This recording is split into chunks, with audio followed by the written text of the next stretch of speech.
Bonsoir les amis, fratelli Juventini, bienvenue dans cette nouvelle vidéo. Un mois de février qui commence mal, très très très très très mal les amis, on l'avait dit que ce serait un tour de force, mais là 3-0 face à l'Atalanta et on est éliminé de la Coppa Italia et là 2-2 face à la Lazio en Serie A. Là, ça commence à peser et il reste encore beaucoup de matchs samedi prochain, pardon, match contre l'Inter à Milano, al Meazza.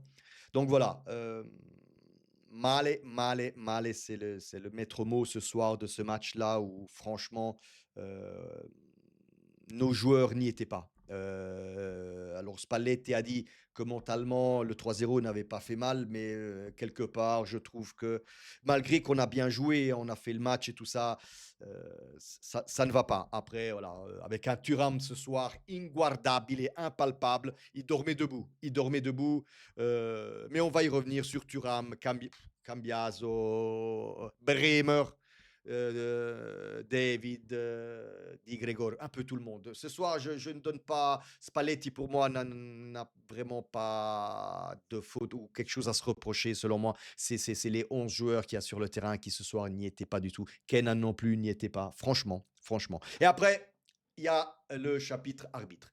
Mais avant de démarrer, pardon, comme toujours, abonnez-vous, likez et commentez sous la vidéo. Désolé, je lis des WhatsApp de Team Serie A. Oui, oui, je vais me calmer. Moi, je vais me calmer. J'ai pas tout à fait chillé de ce match, hein, mais c'est clair que euh, en- encore un match où, pour moi, ce match nul a un parfum de défaite, tout simplement. Il fallait absolument gagner ce match pour garder le pas avec Napoli, Milan. Demain soir, la Roma joue face à Cagliari. On verra bien ce que fera la Roma demain soir. Mais soit, il ne faut pas penser à ça pour le moment.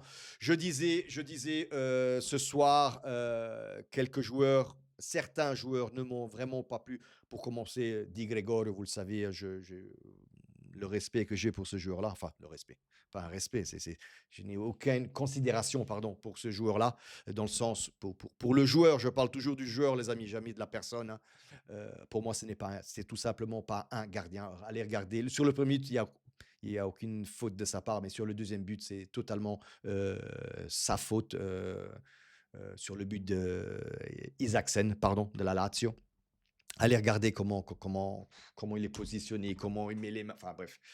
Laissons tomber Di Gregorio. Je le redis et je le dirai jusqu'à la fin de cette saison que si on avait un bon gardien dans les cages, un Maignan, on aurait sûrement 6-7 points en plus par rapport à un Di Gregorio. Sur la défense, j'ai beaucoup de choses à dire, surtout sur Bremer, les amis. Je vous l'ai dit dans toutes les vidéos possibles, que Bremer n'est pas à 100%. Il n'est pas en forme ces 2, 3 dernières semaines. Je le dis et je n'arrêterai pas de le dire. Vous l'avez vu encore une fois ce soir, comment il s'est fait balader, déborder, sauter, enfin, di tutto e di più. Même à un moment donné, là, que la Lazio rate le 3-0. Bref. Bref, je ne veux même pas revenir sur Bremer qui, pour moi, est aussi fautif dans le premier but parce qu'il ne récupère pas assez vite sur Maldini ni sur Pedro. Bien sûr, la faute première vient de la part de Locatelli sur le premier but, en première mi-temps. Mais Locatelli, tout le monde m'a dit mais pourquoi Locatelli ne fait pas faute et met Maldini par terre? Tout simplement, les amis, Locatelli a un carton jaune. Et s'il se prenait un carton jaune ce soir, il ne pouvait pas, il est diffidato, il ne pouvait pas jouer contre l'Inter. Donc, un peu, ça l'a freiné. Donc, c'est pour ça qu'il ne fait pas faute sur Maldini. Il perd le ballon maladroitement aussi, il faut le dire. Et puis, la défense qui était quand même là, Kopp Minus, Bremer et Kalulu, et ils n'ont pas assuré ce coup-là. Surtout Bremer n'a pas assuré, surtout sur Maldini. Donc voilà, on se prend le 1-0 en toute fin de première mi-temps, alors que clairement, si on regarde les stats, encore une fois, comme face à l'Atalanta, on a dominé tout le match, hein, encore une fois. Sur les arbitres, les amis, qu'est-ce que vous voulez que je vous dise sur les arbitres? Guida sur le rectangle de jeu, Maresca et Massa à la VAR, qu'est-ce que vous voulez de plus hein, comme arbitrage? Des anti-Juventini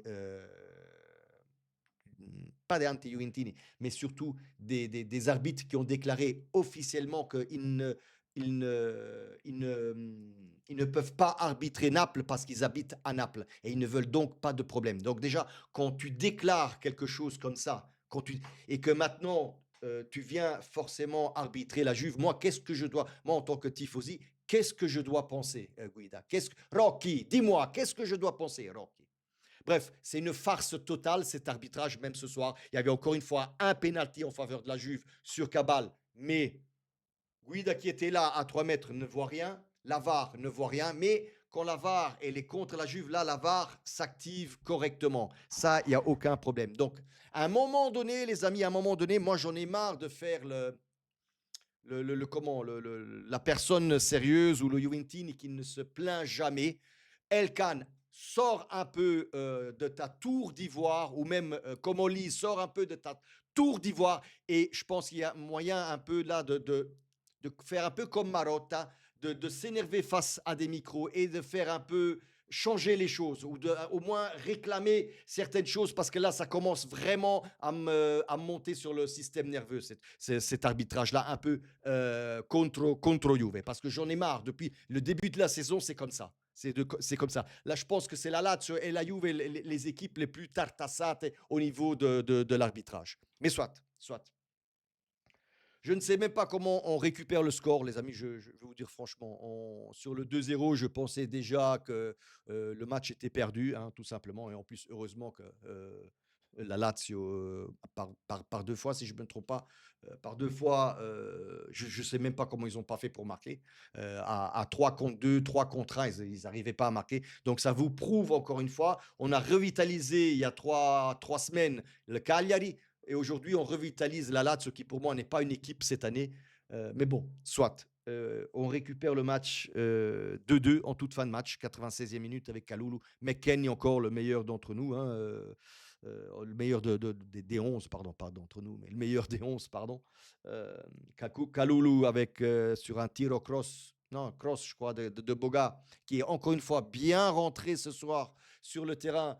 A fait un excellent cross pour Kalulu, il est entre deux défenseurs et là il met de tête, il met le ballon dedans pour égaliser le match. Mais encore une fois, je le dis, pour moi c'est une défaite. Il fallait absolument gagner ce match-là en attendant la Roma qui joue contre Cagliari demain soir. Voilà. Que dire des autres joueurs? Cambiaz, vous savez déjà, ce soir, pareil, encore une fois, il ne m'a pas plu. Thuram, on l'a dit, pour moi, il marchait debout. Il ne m'a pas plu. David, pareil, il ne m'a pas plu non plus en attaque. Il a raté 2 buts, selon moi. Pas facile, mais euh, clairement, les amis, je me tue à vous le dire qu'on a vraiment besoin d'un bomber là devant, d'un vrai numéro 9. Je n'arrêterai pas de le dire.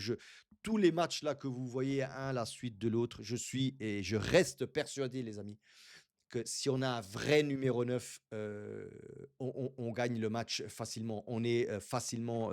Si on avait un vrai numéro 9 là devant, et je ne parle pas de Vlahovic, hein, même si ce soir je l'ai vu, il était au bord du terrain et enfin, il était content du 2-2. Il a sauté de joie aussi. Je l'ai vu. Hein, 2-3 secondes, je l'ai vu passer comme ça. Mais je ne parle pas de Vlahovic, Ormai, Vlahovic, je sais qu'il va partir, donc je ne compte plus sur lui.